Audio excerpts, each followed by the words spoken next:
یہ ٹیب کس کے منہ پہ ماروں؟ ہائے ہائے، کہ قرآن کہتا ہے، تاجدار کائنات کی حدیث کہتی ہے کہ افضل وہ ہوگا جو جتنا بڑا مجاہد ہوگا، جس نے اللہ اور اللہ کے رسول کے دین کی خاطر جتنا بڑا قتال کیا ہے، جتنی جہاد کیا، لڑائی کی، جنگ کی، وہ افضل ہے۔ اب آتے ہیں تاجدار کائنات کی امت کی طرف، اب پتہ کرتے ہیں کون ہے سب سے بڑا مجاہد۔ غزوہ بدر میں کون تھا؟ علی۔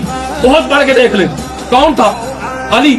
خندق پڑھ کے دیکھ لیں، خندق پڑھ لیں، عمر بن عبد القارہ تھا، سارے صحابہ ادھر بیٹھے ہوئے نہیں تھے، بولے نا، بیٹھے تھے، تو کون اٹھا؟ جی علی، مولا علی علیہ السلام۔